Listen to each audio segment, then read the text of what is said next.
Quer duplicar o valor da sua assinatura? Agora assinar o Observador dá acesso a todos os conteúdos e benefícios e ainda há uma anuidade ACP Bronze grátis.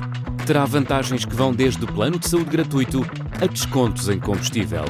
Esta é uma assinatura que vale por duas. Assine hoje em observador.pt com 45% de desconto. Como para a maior parte das pessoas, e ainda bem, é impensável cometer certos tipos de crime, nomeadamente de crime violento, então, para que eu consiga justificar que um ser humano como eu tenha cometido aquele crime, ele só pode ter uma perturbação mental. Ele não pode ser normal.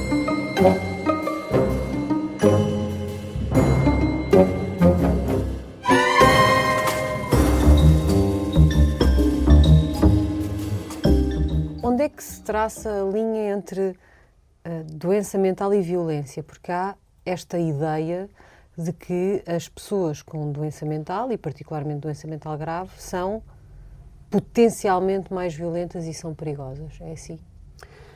Esse é, de facto, um mito e uma ideia muito comum entre a população. Os mídias não ajudam muito, tenho que dizer, porque se verificar... Estamos sempre a bater nisto. É verdade, porque sempre que há um crime qualquer, sobretudo se for violento, a ser noticiado, uma das primeiras hipóteses a ser aventada é sempre doença mental. Isso tem até, obviamente, implicações jurídicas e, portanto, eu até percebo que os advogados de defesa coloquem esse assunto em cima da mesa. Mas eu acho que também é importante que a própria comunicação social deixe de associar imediatamente, como faz, o crime e o crime violento à doença mental. E porquê?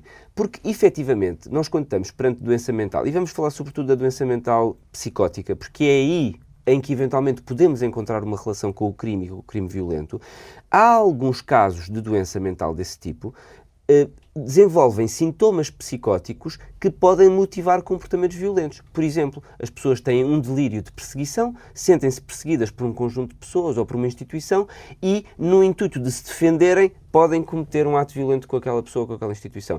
Ou têm vozes, alucinações auditivo-verbais, que lhes dão ordens e que lhes dizem deves fazer isto ou deves fazer aquilo. Agora, embora isto seja verdade e isto seja possível, isto é uma muito pequena minoria dos casos e é isso que é importante dizer. Porque quando nós olhamos estatisticamente, e há muitos estudos feitos pela Europa e pelo mundo sobre a relação entre crime violento e, por exemplo, esquizofrenia ou psicose, o que se verifica é que não há um aumento significativo da violência associada à doença e que, por um lado, quando olhamos para as pessoas com doença mental grave no seu conjunto, ou seja, para as pessoas com doença psicótica no seu conjunto, menos de 10% têm atos de violência. Portanto, isto quer dizer que menos de 10% têm um potencial de cometer um crime violento. Portanto, nem estamos a falar de todos eles cometerem crimes, mas de serem violentos, e uma pequena percentagem desses menos de 10% pode cometer um crime violento. Portanto, vamos colocar todas as pessoas com esta doença no mesmo saco e considerá-las violentas, associando-lhes a elas uma ideia e criando um estigma que vai prejudicar todas as pessoas com aquela doença por causa de uma estrita minoria das pessoas. Isso seria o mesmo que dizer que, olhando para a população geral, uma determinada percentagem da população, que é muito mais do que 10%, pode cometer crime e que, portanto, toda a população potencialmente pode cometer crime, não é? Portanto, há aqui uma associação completamente abusiva entre o crime violento e a doença psicótica, na medida em que há uma pequena minoria dos doentes que, em função dos seus sintomas, pode cometer um crime. A percentagem das pessoas com doença mental psicótica a cometer crimes violentos e atos de violência, temos também estatísticas que nos mostram que entre as pessoas que cometem crimes violentos, também menos de 10% e, em alguns estudos, menos de 7% dessas pessoas têm doença mental grave. O que significa que, de facto, entre as pessoas que têm doença mental, muito poucas cometem crimes, e entre as pessoas que cometem crimes, muito poucas têm doença mental. E, portanto, não faz qualquer sentido fazer esta associação genérica e transversal relacionando crime, e sobretudo crime violento, com doença mental. Acho que é importante também fazer aqui uma ressalva, que tem a ver com o tema da psicopatia, que daria conversa para outro mito, mas que tem a ver com o facto de que uma coisa é ter uma doença mental como a esquizofrenia, como a psicose, em que a pessoa que comete aquele crime no contexto da sua doença não está capaz de tomar as suas próprias decisões e por isso é que muitas vezes é considerado inimputável para aquele ato. Ideia de não consegue naquele momento distinguir o bem do mal. Isso, não consegue distinguir o bem do mal, exerce aquele ato em função da sua doença e não em função de outras variáveis e, muito frequentemente, quando é tratado para a sua doença, percebe aquilo que aconteceu e, na verdade, desenvolve arrependimento relativamente àquilo que fez no contexto da própria doença. E isto, como sabe, muitas vezes dá origem a situações de inimputabilidade para o ato, razão pela qual a pessoa não é presa, mas sim internada em instituições forenses para cumprir medidas de segurança.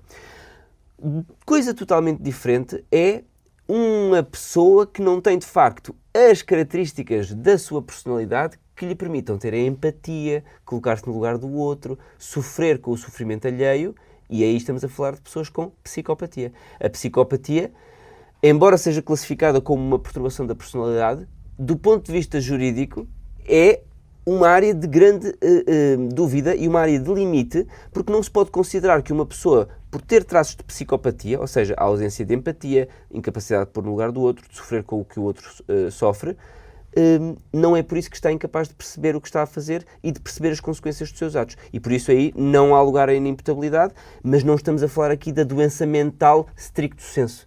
A doença mental stricto sensu, a psicose, a esquizofrenia, não aumenta significativamente a taxa de criminalidade e de atos violentos, e dentre a grande grupo de pessoas que cometem esse tipo de atos, uma muito pouca percentagem são pessoas com doença mental. Obrigada.